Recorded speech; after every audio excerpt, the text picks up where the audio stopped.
வணக்கம். ரூபர்ட் ஸ்பைராவோட you are the happiness you seek புத்தகத்துல இருந்து நீங்க பகிர்ந்த சில குறிப்புகளை பத்தி இன்னைக்கு நாம கொஞ்சம் ஆழமா பேசலான்னு இருக்கோம். கண்டிப்பா. நாம எல்லாருமே சந்தோஷத்தை தேடி ஓடிட்டு இருக்கோம் இல்லையா? ஆனா அந்த நிரந்தரமான சந்தோஷம் அது எங்க இருக்கு? ம் அது வெளியில இருக்கிற பொருட்கள்லயா இல்ல நமக்குள்ளேயே இருக்கா? இதுதான் நாம இன்னைக்கு ஆராய போற மைய கேள்வி. ஆமா, சுவாரஸ்யமான விஷயம் என்னன்னா, இந்த புத்தகத்தோட ஆசிரியர் தன் சொந்த வாழ்க்கையில ஒரு பெரிய நெருக்கடி வந்தப்போதான் இந்த தேடலையே ஆரம்பிக்கிறார். ஓ, அப்படியா? ஆமா, அதனால இது ஏதோ தத்துவ மாதிரி இல்லாம நம்ம எல்லாருக்கும் ரொம்ப நெருக்கமான ஒரு அனுபவமா மாறுது. ம் நாம் அங்கிருந்து ஆரம்பிப்போம். சரி, அந்த தனிப்பட்ட அனுபவம் என்னன்னு கொஞ்சம் விரிவா பாப்போமா? ம் ஸ்பைராவுக்கு 20 வயசு இருக்கும்போது நடந்த ஒரு காதல் முறிவு பத்தி சொல்றார். ஓகே. அது அவரை ரொம்பவே பாதிக்குது. அந்த வழிதான் அவரை ஒரு முக்கியமான விஷயத்தை யோசிக்க வைக்குது. உன்னன்னு? எப்படி ஒரே நபர் நேத்து வரைக்கும் நம்ம சந்தோஷத்துக்கு காரணமா இருந்துட்டு இன்னைக்கு நம்மளோட பயங்கரமான துக்கத்துக்கு காரணமா மாற முடியுது? ஆமா, இது ரொம்ப முக்கியமான கேள்வி. இதுதான் முக்கியமான புள்ளி. நாம நம்ம சந்தோஷத்தை ஒரு முதலீடு மாதிரி வெளியில இருக்கிற விஷயங்கள் மேல போடுறோம். உறவுகள், வேலை, புகழ், பொருட்கள்னு. ஆமா, நாம எல்லோரும் அதான பண்றோம். ஆனா ஸ்பைரா என்ன சொல்றாருன்னா, இந்த வெளி விஷயங்கள் இயல்பாதே நிலையற்றது. இன்னைக்கு இருக்கும், நாளைக்கு போகும். கரெக்ட்.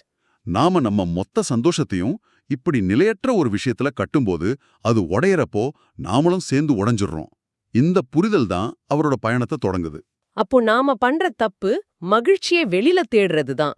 இது கிட்டத்தட்ட பர்ஸ வீட்ல வச்சுட்டு ஊரெல்லாம் தேடுற மாதிரி இருக்கு. சரியா சொன்னீங்க.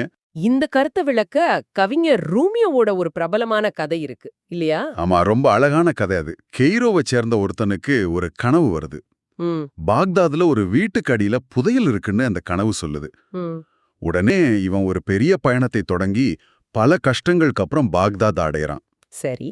அங்க ராத்திரி நேரத்துல அந்த இடத்துல சுத்திட்டு இருக்கும்போது திருடன்னு நினைச்சு போலீஸ் அவனை பிடிச்சிடுறாங்க. அடடா, புதையல் எடுக்க போய் இப்படி ஆயிடுச்சே. ஆமா, போலீஸ் அதிகாரி ஏன் இங்க சுத்திட்டு இருக்கன்னு கேட்கும்போது இவன் பயந்து போய் தன் கனவை பத்தி சொல்றான். ஓகே. அதை கேட்ட அந்த அதிகாரி பயங்கரமா சிரிக்கிறாரு. ம் சிரிச்சிட்டு சொல்றார், அட முட்டாள, கனவை நம்பியா இவ்வளவு தூரம் வந்த? எனக்கும் இதே மாதிரி 3 தடவை கனவு வந்திருக்கு. அவருக்கா? ஆமா, காய்ரோவுல ஒருத்தனோட வீட்டு தோட்டத்துல இருக்கிற அத்திமரத்துக்கு அடியில புதையல் இருக்குன்னு.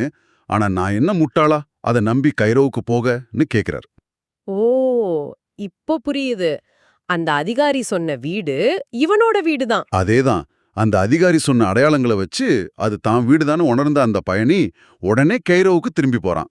தவ்வீட்டுக்கே. ஆமா, தான் வீட்டு தோட்டத்திலே தோண்டி பார்க்கறான். புதையல் அங்கேதான் இருக்கு.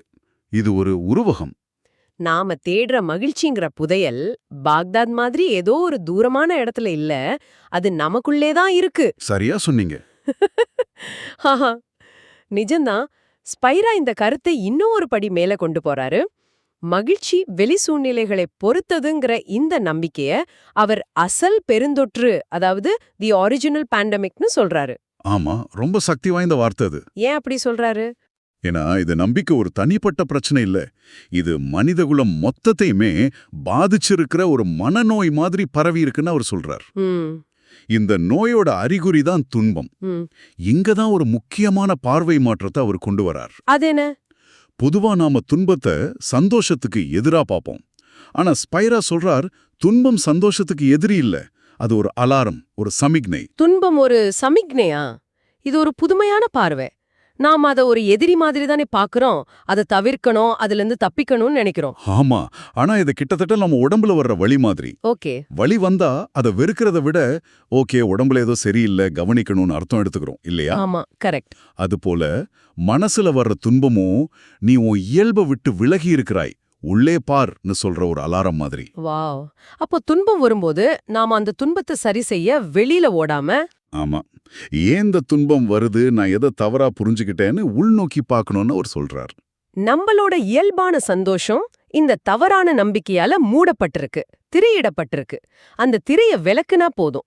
அதேதான், சந்தோஷம் இயல்பாவே வெளிப்படும். சரி, மகிழ்ச்சி நமக்குள்ளேயே இருக்குங்கிறது கேட்க நல்லா இருக்கு.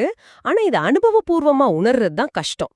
நம்ம மனசு எப்பவும் எண்ணங்கள், உணர்ச்சிகள்னா ஒரு ஓட்டத்திலேயே இருக்கு. ஆமா, அது உண்மைதான். இந்த சத்தத்துக்கு நடுவுல அந்த அமைதியான சுயத்தை எப்படி அடையாளம் காண்றது? ஸ்பைரா இத ஒரு தனிப்பட்ட அனுபவம் மூலமா ரொம்ப அழகா விளக்குறார் இல்லையா? ஆமா, இதுதான் புத்தகத்தோட மைய பகுதி. அவர் ஒரு இசை நிகழ்ச்சிக்கு போயிருந்த அனுபவத்தை விவரிக்கிறார். ம். அங்க உட்கார்ந்து இசையை கேட்டுட்டு இருக்கும்போது திடீர்னு ஒரு விஷயம் அவருக்கு புரியுது.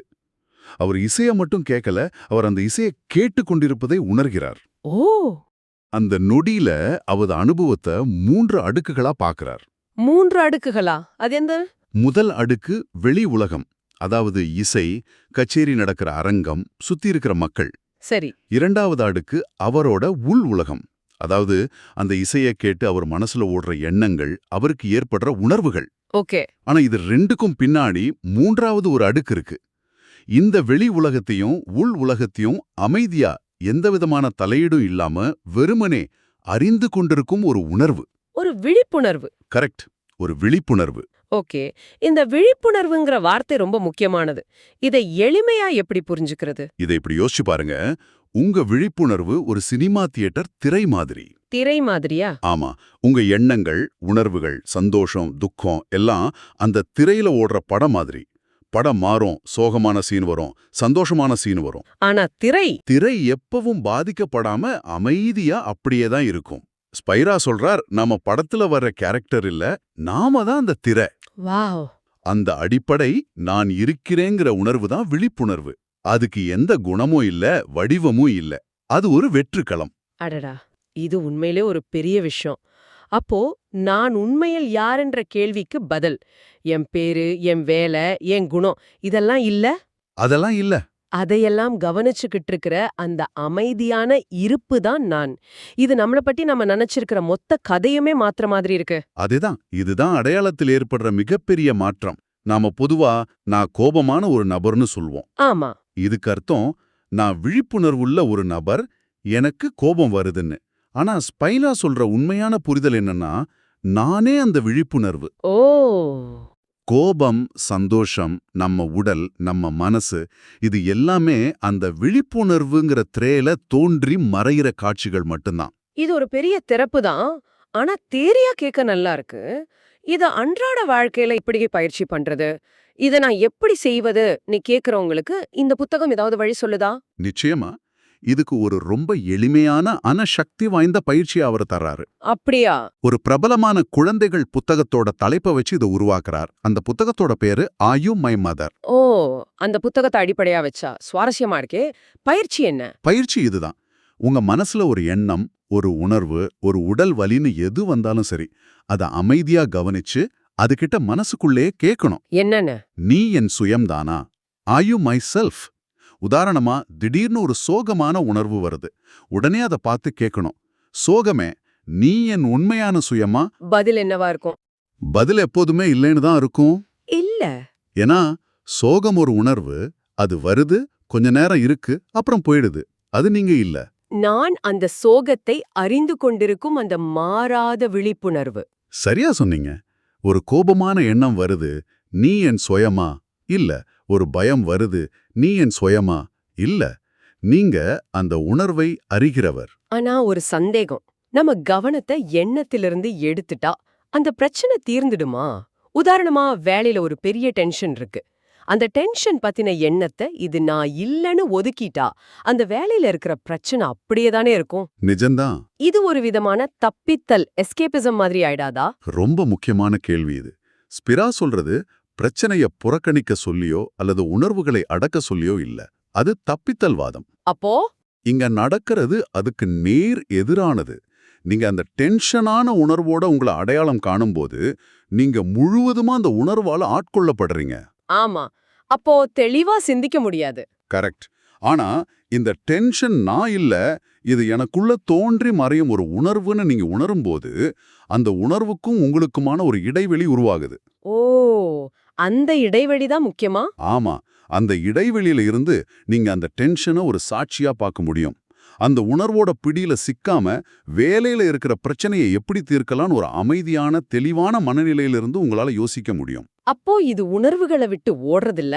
இல்ல, உணர்வுகளுக்கு அடிமையாகாம அதை நிர்வகிக்கிற ஒரு முறை.